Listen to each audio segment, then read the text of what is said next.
hoy veremos muy brevemente lo que es el ejemplo de Abraham.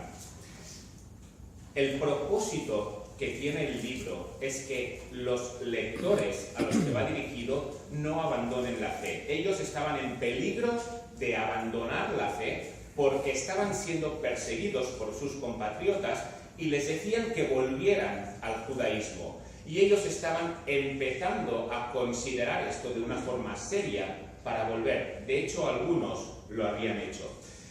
Y en el capítulo 10, que es el previo al capítulo 11, observamos cuál es el propósito que tiene el autor al expresarles, al enseñarles sobre todos estos ejemplos que les está poniendo de héroes de la fe. Lo que el autor quiere con todo esto es que ellos sigan adelante con la fe. El orden, tal y como lo ha expuesto, es que en primer lugar les ha hablado de la superioridad de Cristo. En segundo lugar les ha dicho, mirad, a raíz de esto podéis acercaros a Cristo de una forma sin condiciones, con corazón puro. Pero ahora lo que os toca es mantener la fe que ya habéis depositado en Cristo. Esto lo vemos justo antes en el capítulo 10, en el versículo 21, nos dice, versículo 22, acerquémonos con corazón sincero, en plena certidumbre de fe, purificados los corazones de mala conciencia y lavados los cuerpos con agua pura. Primera cosa, acercarse a Cristo. Pero segunda, con esto no hay suficiente. Mantengamos firme, sin fluctuar, la profesión de nuestra esperanza. Y justo antes de empezar el capítulo 11, lo que les introduce, lo que le lleva a este capítulo 11, es en el versículo 35, 10-35, no perdáis vuestra confianza. Y el versículo 39 dice, pero nosotros no somos de los que retroceden para perdición, sino de los que tienen fe para preservación del alma. Así que el empeño del autor es continuar, sed firmes en esta profesión de fe que ya habéis hecho. Y para hacerlo les pone ejemplos de personas a las cuales ellos respetaban y amaban. No olvidemos que los lectores no son gentiles, sino que son judíos, son hebreos. Y ellos respetaban y desde luego tienen una memoria histórica muy grande y recordaban a sus antepasados para imitarles. Y el autor les dice, ahora os los voy a recordar para que les imitéis en este sentido de no dejar vuestra profesión de fe. Desde luego la situación que estaban viviendo no era nada normal. Ellos estaban siguiendo al Dios vivo y verdadero y lo estaban haciendo en el pueblo del Dios vivo y verdadero. Por lo tanto, en teoría, esto no debería de ser un problema. Una cosa es seguir al Dios vivo y verdadero en Egipto, donde tienen muchos ídolos y donde vas a ir a contracorriente con toda la sociedad. Pero seguir al Dios vivo y verdadero en medio del pueblo del Dios vivo y verdadero, en teoría no tendría que implicar muchos conflictos. Pero lo cierto es que seguir a Dios siempre ha llevado a conflictos.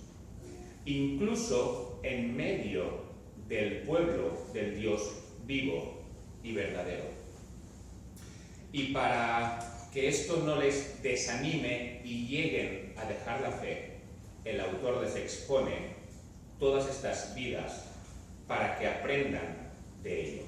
Y con ello les está diciendo, mirad, vosotros no sois los primeros que tienen conflictos, que pasan por problemas, no sois los primeros los cuales por seguir a Dios tenéis dificultad. Y si os fijáis en vuestros antepasados, les pasó exactamente lo mismo. Por seguir a Dios, por obedecer a Dios, vivieron en dificultades. Pero, a pesar de vivir en dificultades, aunque hubo algunos que retrocedieron, los ejemplos que os voy a poner son de personas que no retrocedieron y son los ejemplos que vosotros debéis seguir. Así que estáis padeciendo persecución, estáis padeciendo muerte, estáis padeciendo exilio. Os voy a poner ejemplos de personas a las que amáis, de personas a las cuales queréis seguir con vuestro ejemplo, para que veáis que ellos también han pasado por esto, precisamente por seguir al Dios vivo y verdadero. Y nos toca ahora el ejemplo de Abraham. En el versículo 8, del versículo 8 al versículo 10, dice: por la fe, Abraham, siendo llamado, obedeció para salir al lugar que había de recibir como herencia, y salió sin saber a dónde iba. Por la fe habitó como extranjero en la tierra prometida, como en tierra ajena, morando en tiendas con Isaac y Jacob, coherederos de la misma promesa, porque esperaba la ciudad que tiene fundamentos, cuyo arquitecto y constructor es Dios. Vamos a mirar hasta aquí. Según el texto que acabamos de leer, la fe de Abraham hizo dos cosas, y estos dos puntos serán los que observaremos. En primer lugar, lo primero que Abraham hizo es que, siendo llamado, obedeció y salió sin saber a dónde iba. Así que lo primero que hizo Abraham es obedecer y salir sin saber a dónde iba. Y lo segundo, según el texto que hemos leído, lo segundo que hizo Abraham es habitar como extranjero en la tierra prometida, en tiendas con Isaac y con Jacob. Estas dos cosas son las que hizo Abraham, y estas dos cosas son las que vamos a ver. La primera de todas, la obediencia de Abraham sin saber a dónde iba. ¿Qué es lo que ocurrió? Si miramos los capítulos de Génesis, observamos que Taré, padre de Abraham, está con Abraham, con Nacor y con su otro hermano, pero ha muerto, con el otro hermano de Abraham, pero ha muerto y ha dejado a un hijo que es Lot. Y ellos están en Ur de los caldeos. Y coge Taré a Nacor, hermano de Abraham, a Abraham, y coge también a Lot, que es su nieto, que es sobrino de Abraham, los coge y se van a Harán. Y estando en Harán, muere Taré, padre de Abraham, y después Dios llama a Abraham, y Abraham, respondiendo a este llamamiento, sale. Y Dios le dice que se vaya a una tierra que le mostrará. No le dice qué tierra es, pero le dice: vete a la tierra que te mostraré. Y le dice que le va a bendecir. Así que Abraham deja en Harán a su hermano Nacor y sale de allí con lo que él tiene, con su sobrino Lot. Y se va sin saber a dónde va, porque Dios le dice que se vaya. Leemos en Génesis 12:1: pero Jehová había dicho a Abraham: vete de tu tierra y de tu parentela y de la casa de tu padre a la tierra que te mostraré, y haré de ti una nación grande y te bendeciré, y engrandeceré tu nombre y serás de bendición. Bendeciré a los que te bendijeren, y a los que te maldijeren maldeciré, y serán benditas en ti todas las familias de la tierra. Así que esto es lo que pasó. Obediencia. Vamos a ver qué es lo que ocurre con esta obediencia. En primer lugar, algo bonito que observamos es que Dios guía a Abraham desde el principio, aunque él no lo supiera. Como hemos visto, Dios llama a Abraham cuando él está en Harán. Él había salido de Ur de los Caldeos con su padre, con Nacor, su hermano, y se fueron a Harán. Y cuando está en Harán, Dios: salí con mi padre, salí con mi hermano y salí con mi sobrino, pero yo no estaba tomando la decisión ahí. Ahí la decisión la estaba tomando mi padre, no la estaba tomando yo. Entonces, ¿por qué Dios dices que tú me llamaste cuando yo estaba en Ur de los Caldeos y no en Harán? Porque yo obedecí tu llamamiento cuando estaba en Harán. Pero lo cierto es que Dios llamó a Abraham cuando estaba en Ur, porque las circunstancias, aunque Abraham no las controlara, aunque Abraham no fuera el que estaba decidiendo esto, Dios sí lo estaba decidiendo.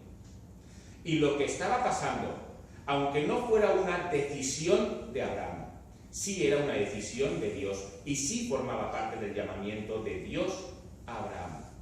Así que Abraham, aunque tú pensabas que lo que estaba pasando no dependía de ti y dependía de tu padre, en realidad era yo quien te estaba llamando.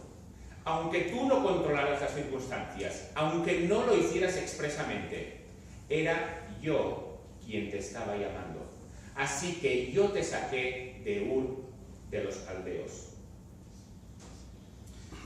Y lo mismo, esto debían de aprender estos creyentes hebreos. Sus circunstancias no las estaban controlando ellos mismos. Estaban siendo perseguidos y por eso habían tenido que dejar sus hogares. Así que lo que ellos podían controlar con sus manos había desaparecido. Ahora su vida parecía que no estaba en sus manos y, según podían pensar, tampoco estaba en las manos de Dios. Pero lo cierto es que Dios tenía las circunstancias con ellos igual que la estaba teniendo con Abraham, igual que la había tenido con Abraham, aunque Abraham no hubiera tomado las decisiones al principio. Pero Dios estaba en esas circunstancias. Así que vosotros, creyentes hebreos, que sepáis que aunque vosotros no estáis decidiendo las circunstancias, Dios está detrás de ellas. Y Dios es quien tiene un propósito en todo ello, aunque en realidad penséis que os están llevando y que no sois vosotros los que decidís. Quizá no sois vosotros, pero sí es Dios. Así que, igual que Abraham, vosotros consolaos en este llamamiento de Dios. Abraham no sabía a dónde iba y probablemente estos creyentes hebreos tampoco sabían a dónde iban.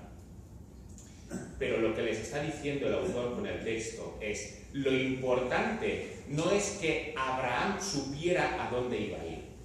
Eso es lo de menos. Lo importante es que Abraham sabía con quién iba. Eso es lo importante. No a dónde iba a ir. Que Abraham tuviera unos planes perfectamente controlados, yendo sin Dios, no serviría de nada. Que Abraham tuviera unos planes en los que no sabía cómo acabaría todo, pero yendo con Dios, eso es lo importante. Así que vosotros estéis en unos planes que no sabéis cómo van a terminar y realmente no sabéis cómo terminará vuestra vida, porque puede terminar en el exilio, puede terminar en la cárcel o podéis terminar muertos. Pero eso no es lo importante. Lo importante no es que sepáis controlar vuestro futuro, lo importante es que sepáis que andáis con Dios. Eso es lo importante. Igual que Abraham, vuestro padre. Igual que nosotros. Así que, en primer lugar, Dios estaba guiando las circunstancias de Abraham, aunque él no lo sabía. Igual que guía las circunstancias de estos creyentes, aunque ellos no lo supieran, igual que guarda y guía las nuestras también. En segundo lugar, ¿cómo fue esta obediencia de Abraham? ¿Cómo obedeció Abraham? Y esto es súper interesante, y lo que observamos es que fue una obediencia sin condiciones.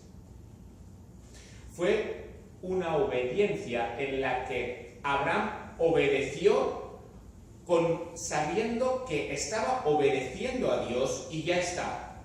Abraham no le dijo a Dios: mira, no tengo problema en obedecerte. Si quieres que salga de aquí, voy a salir de aquí, pero por favor, dime a dónde me llevas. Dime cómo va a ser el camino. Dime cómo voy a vivir allí a donde tú me lleves. Explícame algo más, porque necesito planificarme.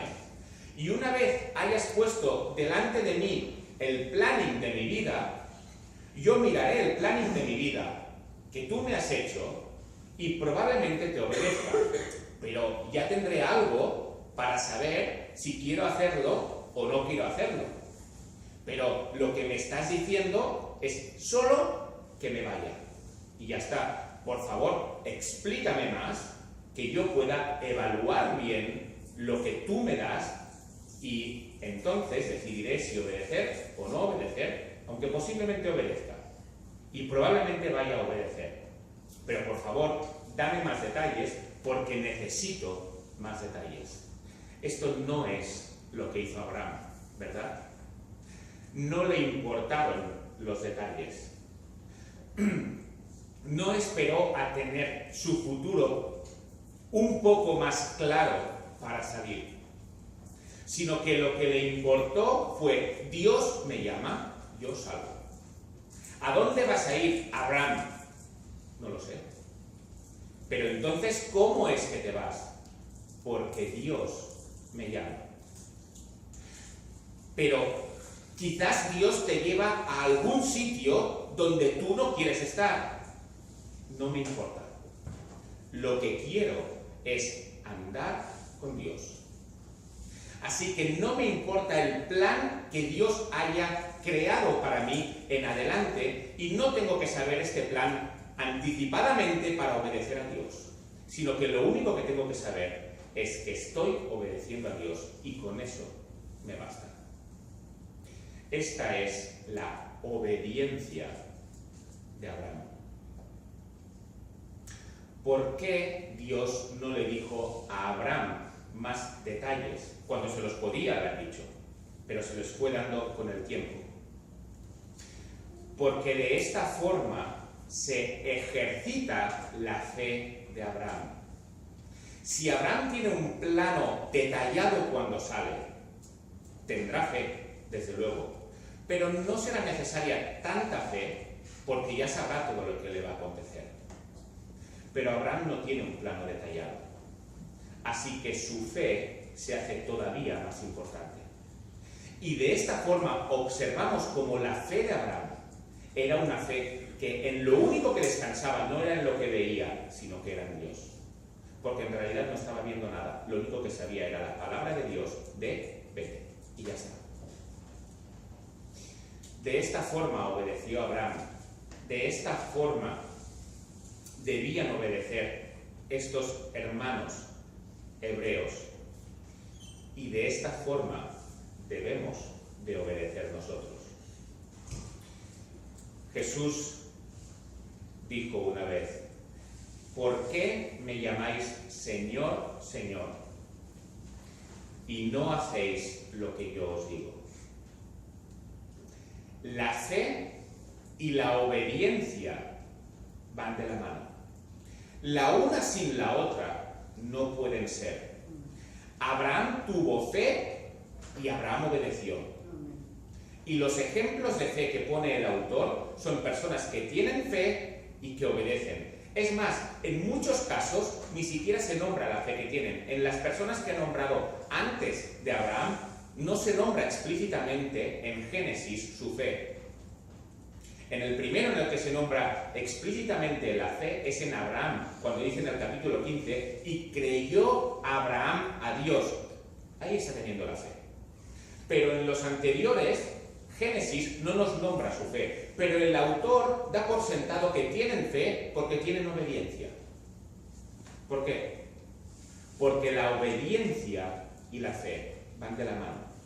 No puede ser la una sin la otra. Y no puede ser obediencia sin fe, ni en Abraham, ni en estos creyentes, ni tampoco en nosotros. Y en tercer lugar, sobre la obediencia, bendiciones de esta obediencia. ¿Cuáles fueron las consecuencias de la obediencia de Abraham. El texto en Génesis, capítulo 12, dice: vete y haré esto. A Abraham, y Dios cumple. En primer lugar, le dice: y haré de ti una nación grande. En aquel momento eran un hombre de 75 años casado con una mujer estéril. Lo cierto es que no había mucha perspectiva de ser una nación grande. Más bien había una perspectiva de que cuando murieran, la generación de Abraham había terminado. 75 años y una mujer estéril. Y Dios le promete: haré de ti una nación grande. Y tenemos al pueblo de Israel. Como sabemos, Isaac, Jacob habitaron en tiendas también en Canaán. Jacob, juntamente con sus hijos, tuvo que irse a Egipto porque había hambre. En Egipto estuvieron más de 400 años. En Egipto se multiplicaron y cuando salieron de Egipto se calcula que eran ya 2 millones de personas. De un matrimonio en el que la mujer era estéril y él tenía 75 años. Pero ahí no termina la historia, sino que el pueblo de Israel se va haciendo grande y llega a 17 millones de personas, que es lo que eran aproximadamente antes del Holocausto. Con el Holocausto mueren 6 millones y actualmente vuelven a ser 17 millones de personas. Ya han repuesto todo lo que se había perdido en aquel acontecimiento. Y estamos hablando del año 2000 a.C., el llamamiento de Abraham. Estamos en el más de 2000 después de Cristo. Y esa promesa de haré de ti una nación grande, 4000 años después, con un hombre de 75 años y una mujer estéril, sigue en pie. Y en Israel hay casi 9 millones de israelitas. Y fuera de Israel hay bastantes más que llegan quizás a 17 millones. Y le dice: y te bendeciré y engrandeceré tu nombre. Esto es lo que hizo con la nación de Israel. Actualmente el orgullo de Israel es que son hijos de Abraham. Así que el nombre de Abraham sigue siendo todavía engrandecido por parte de la descendencia física de Abraham. Ese es su orgullo. Somos hijos de Abraham. Y aunque desde luego esto no les da ningún derecho de hacer todos los asentamientos ilegales que hacen, de todas las respuestas desproporcionadas que tienen en contra de los palestinos, desde luego no tienen ninguna justificación el pueblo de Israel para hacer lo que está haciendo. Pero a pesar de ello, a pesar de esto, su orgullo sigue siendo hoy en día: somos hijos de Abraham. Lo siguiente que le dice en la promesa es: y serás de bendición. Israel fue de bendición a todas las naciones que entraron en contacto con ellos. Israel estaba en la tierra de Canaán. Cuando Abraham llegó a esta tierra, esa fue la tierra que después conquistaría Moisés y Caleb después, y Josué. Esta es la tierra, y todas las personas, todos los pueblos que pasaban por ahí conocían del Dios verdadero precisamente por el contacto con el pueblo de Israel. Así que pasaban por ahí, observaban el culto de Israel y de esta forma podían pasar a ser servidores del Dios vivo y verdadero. Y de hecho muchas personas, muchísimas personas de naciones que no eran Israel se convirtieron al judaísmo precisamente por entrar en contacto con Israel. Así que Israel fue de bendición para las personas, para las naciones que entraron en contacto con ellos también. Esta parte de la promesa también se cumple. Y algo bonito de esta parte de la promesa de y serás de bendición es que ya desde el principio se observa que la intención de Dios no es bendecir únicamente a Israel, no es limitarse a un pueblo étnico, a una descendencia física de Abraham, sino que la intención de Dios ya desde el primer momento, desde la primera promesa a Abraham, que es la primera vez que empieza a enfocarse en un pueblo, desde el primer momento la intención de Dios es bendecir a todas las naciones, no únicamente a Israel, sino a todas las naciones, ya desde el principio. Y lo siguiente que les dice es: bendeciré a los que te bendijeren, y a los que te maldijeren, maldeciré. Observamos esto también en el pueblo de Israel, ¿verdad? Dios bendijo a las naciones y a las personas que bendijeron a Israel. Y Dios maldijo a las naciones y a las personas que maldijeron a Israel. Tenemos el caso de Rahab, por ejemplo. Rahab bendijo a Israel y fue bendecida, sin ser israelita. Ruth bendijo a Israel y fue bendecida, sin ser israelita. Ciro, rey de Persia, bendijo a Israel y Dios le llega a llamar su ungido. Fue bendito, aunque no era de Israel. Precisamente por esta promesa, bendeciré a los que te bendijeren. Y a los que te maldijeren, ¿qué pasa con ellos? ¿Qué pasó con Asiria? Desapareció. ¿Qué pasó con Babilonia? Desapareció. ¿Qué pasó con todos los pueblos en Canaán que se opusieron a la entrada de Israel? Desaparecieron, y si no desaparecieron, desde luego quedaron diezmados. Por una promesa y por una bendición hecha muchísimos años antes. Bendeciré a los que te bendijeren, y a los que te maldijeren, maldeciré. Y todo esto por la obediencia de Abraham al llamado.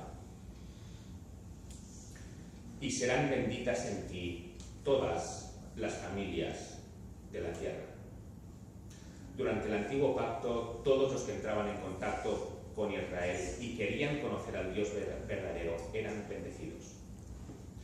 En el nuevo pacto, además, tenemos el llamado explícito de ir y hacer discípulos.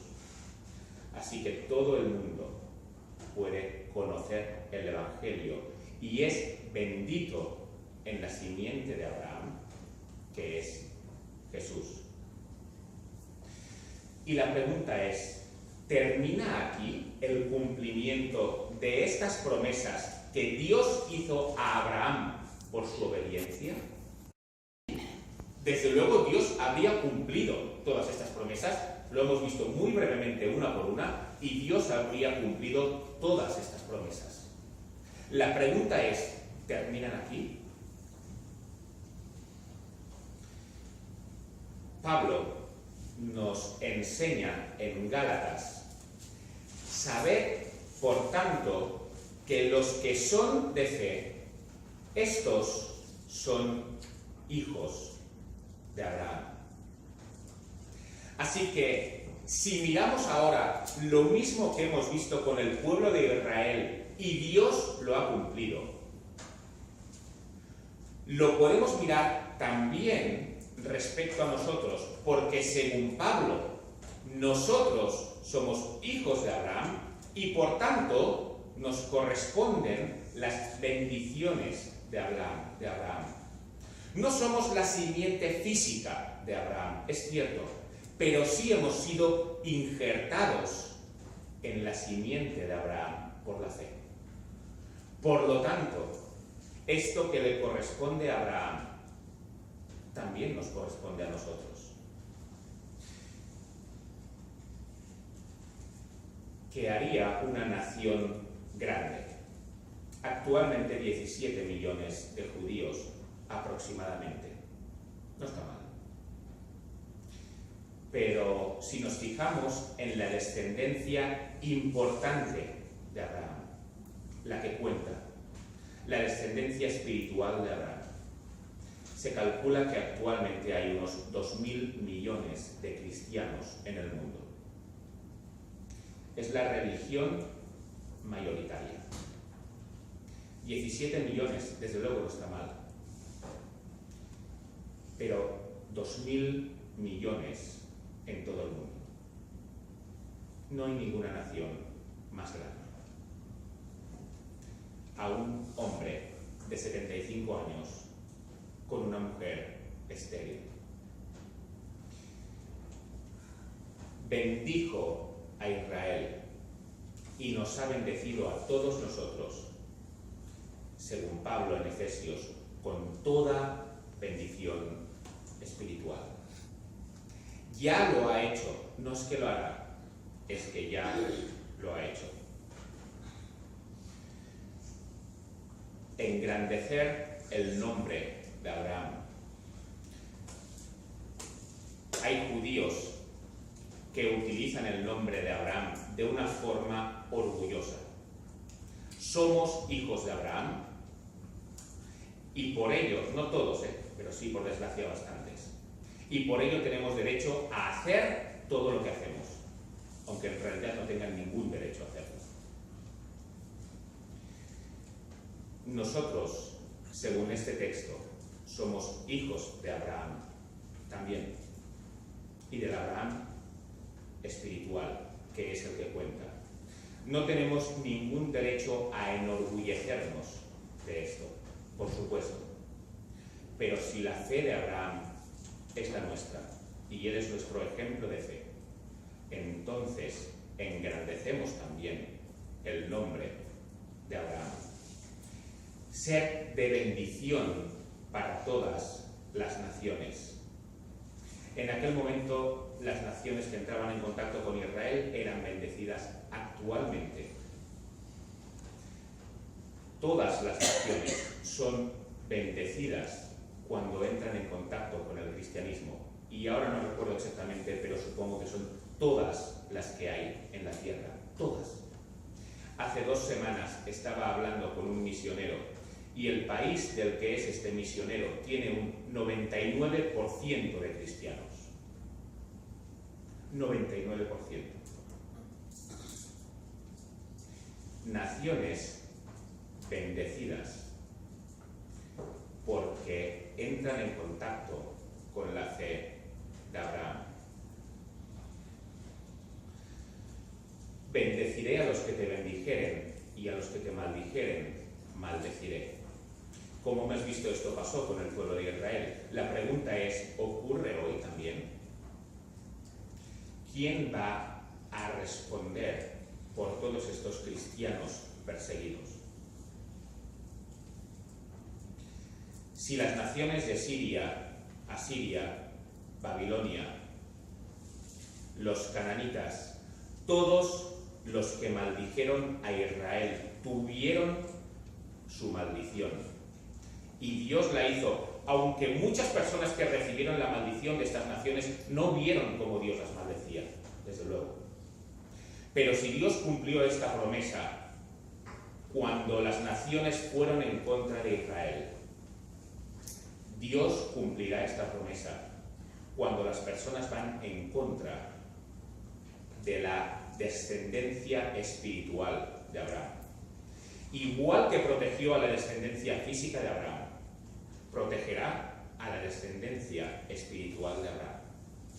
Y si lo hizo en el pasado, desde luego lo hará en el futuro.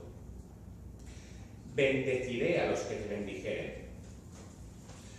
Si observamos hoy el panorama mundial, las naciones en las que se vive mejor son habitualmente las naciones en las que hay mayor presencia de principios cristianos. Estas han sido también las naciones más prósperas y no son naciones inocentes ninguna de ellas, No estoy poniéndome a favor de que lo que haga una nación cristiana está bien hecho, ni muchísimo menos. Por desgracia, lo que hacen muchas naciones que se llaman cristianas también está mal. Pero lo cierto es que quien tiene los valores de la fe de Abraham es bendecido, incluso en la actualidad. ¿Qué consecuencias, verdad, de esta obediencia de Abraham? 4000 años después, podemos seguir el hilo de la historia y no hay ningún momento en que no se hayan cumplido. Incluso cuando parecía que no se cumplían, la historia ha demostrado que después se cumplen por la obediencia a un plan que no sabía cómo se iba a desarrollar. Abraham podía haberse quedado en Ur o en Harán con todas las comodidades. Incluso podía haber vuelto a Harán o a Ur cuando ya había salido. Pero volver significaba retroceder para perdición. Así que Abraham lo que hizo fue no retroceder para perdición, sino seguir para salvación de él y de todo un pueblo que después le seguiría.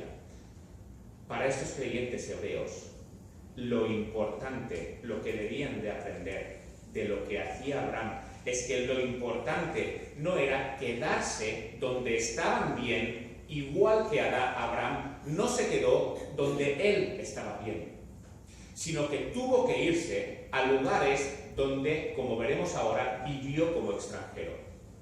Así que si vosotros, creyentes hebreos, tenéis que iros de lugares donde estabais cómodos y habéis sido exiliados, que sepáis que vuestro padre Abraham vivió lo mismo y siguió obedeciendo y no retrocedió para perdición, aunque pudo haberlo hecho, pero no retrocedió para perdición. Por tanto, no retrocedáis vosotros tampoco para perdición. Desde luego, para nosotros es igual. Quizás estamos en la nación en la que hemos nacido o quizás no lo estamos. Lo importante no es esto. Lo importante es en la fe de Abraham. Así que en este apartado de la obediencia hemos visto que Dios guía desde el principio, aunque Abraham no lo supiera. ¿Cómo debe ser esta obediencia que es sin condiciones, aunque no conozca todo el plan detallado? Abraham salió sin saber a dónde iba. Y en tercer lugar, las bendiciones de la obediencia. En segundo lugar, y este punto es mucho más breve, lo primero fue la obediencia, lo segundo es habitar como extranjero en tiendas. Abraham llegó a Canaán y allí él sabía que su descendencia iba a ocupar esta tierra. Así que podía haber tenido motivos para afincarse en Canaán de una forma definitiva. Tenía motivos, porque además Dios le había dicho, aquí es donde estarás. Y no solamente donde estarás tú, sino donde estará también tu descendencia. Tenía motivos para hacerlo. Pero él continuó viviendo como extranjero en tiendas, de una forma parecida quizás a cómo había vivido durante todo el camino. Él era un peregrino, un nómada durante el camino, vivía en tiendas, iba avanzando. Podía haber vivido de una forma diferente cuando llegó al sitio, pero no lo hizo. De hecho, vivió mucho tiempo allí sin ni siquiera comprar 1 metro cuadrado de terreno. No compró nada hasta que murió su mujer, Sara, y entonces compró una heredad en Macpela para poder enterrarla. Un sepulcro familiar, eso es lo que compró de tierra, nada más. Vivió como extranjero, a pesar de que era la tierra a la que Dios le había llamado. Y a lo mejor podemos pensar que vivió como extranjero porque en realidad él era de Ur de los Caldeos y salió de su tierra con 75 años. Así que cuando uno tiene 75 años y ha estado viviendo en el mismo sitio o en sitios parecidos, en Harán y en Ur, puede pensar, bueno, él ya se ha formado allí. Él empezó su familia allí. Así que ahora, aunque esté en otro lugar, en realidad él se siente de Ur de los Caldeos. Y cuando estamos hablando de Ur de los Caldeos, no estamos hablando de un pueblecito de aquel momento. Estamos hablando de una de las ciudades más importantes que ofrecía más oportunidades en aquel momento. Estamos hablando de algo no menor que actualmente París o Nueva York. Las principales ciudades del mundo, donde tenía todas las posibilidades. Él se había criado allí y podía estar allí. Salió con 75 años, así que quizás él vivió como extranjero en Canaán, porque en realidad él se sentía de donde había nacido y donde había tenido su familia. Quizás. Pero lo cierto es que el texto nos dice, no podéis pensar de esta forma. No podéis pensar que Abraham vivió como extranjero porque se sentía de Ur de los Caldeos, que era una ciudad maravillosa, fantástica de la época. Él se sentía como extranjero porque se sentía no de la ciudad de la cual provenía, sino que se sentía de la ciudad a la cual iba. Por eso era un extranjero. No por lo que había dejado atrás, sino por lo que tenía delante. Porque si había vivido 75 años en Ur de los Caldeos y en Harán, ¿cuántos más vivirán en la ciudad celestial? ¿Qué son 75 años al fin y al cabo comparado con la eternidad?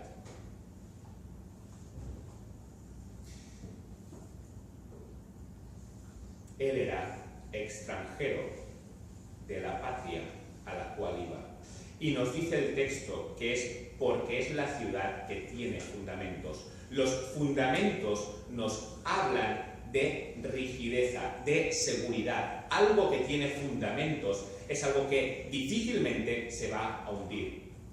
Ur de los Caldeos, aunque fuera la ciudad más espléndida de la época, desaparecería. Aunque Abraham se hiciera la casa más bonita en Ur de los Caldeos o en Canaán, esa casa iba a desaparecer. Pero hay una ciudad que no va a desaparecer, aunque pasen todos los imperios. Aunque vengan imperios que duren 10 siglos y parezcan que son eternos, en realidad van a desaparecer, pero hay una ciudad que no.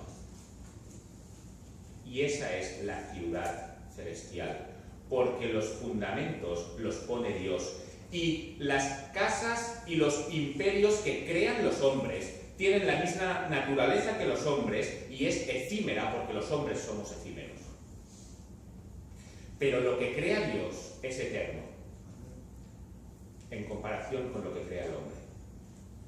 Así que esa ciudad es la que merece la pena porque no va a desaparecer. Y Abraham tiene esto bien claro. Y dice, porque yo pertenezco a esa ciudad, no a Ur, sino porque pertenezco a esa ciudad, es que vivo como extranjero y ni siquiera compro nada, aparte de un sepulcro. Estos creyentes hebreos se podían sentir extranjeros donde estaban porque les habían echado de su tierra. Pero el autor les está diciendo, es verdad que sois extranjeros, pero no porque os hayan echado de vuestra tierra, no porque os hayan echado de Jerusalén, sino que sois extranjeros porque vuestra ciudad es celestial. Esa es vuestra nacionalidad real. Por eso sois extranjeros. No añoréis la patria de atrás. Abraham no lo hizo. Y tenía una patria muy grande detrás. Y Abraham no lo hizo. Así que no lo hagáis vosotros tampoco. Y para nosotros, lo cierto es que a nivel de administración del Estado, quizás unos tienen DNI que pone nacionalidad española y quizás otros tienen NIE que pone número de identificación de extranjero. Y quizás algunos no tienen ni una cosa ni la otra. Pero lo cierto es que el autor nos está llamando a que todos aquí en la tierra tengamos un NIE, número de identificación de extranjero. Porque somos extranjeros si realmente creemos en Jesús y anhelamos esta patria celestial igual que lo hizo Abraham. Espero que aquí todos nos sintamos extranjeros, porque es lo que realmente somos. Independientemente de si hemos nacido en España o hemos nacido en otro país, lo cierto es que si tienes la fe de Abraham, igual que estos creyentes, aquí eres y soy un extranjero. Y por tanto, debo vivir según los valores de la tierra a la que pertenezco, que es la tierra celestial, y no esta de aquí. Amén. Eso es lo que hizo Abraham. Y esto es lo que hacían estos creyentes. Amén. Así que Abraham, en primer lugar, obedeció. Y en segundo lugar, vivió como extranjero por esta obediencia. Nuestra fe debe ser la fe de Abraham, igual que debía ser la fe de estos creyentes. Pero eso se hace obedeciendo y se hace también viviendo como extranjeros en esta tierra, porque nuestra patria es celestial. Amén. Pues que Dios nos ayude a vivir todo esto, porque todo esto está estrechamente vinculado a la fe, de manera que no puede haber fe sin obediencia. Y esta obediencia, de la cual Abraham es un ejemplo,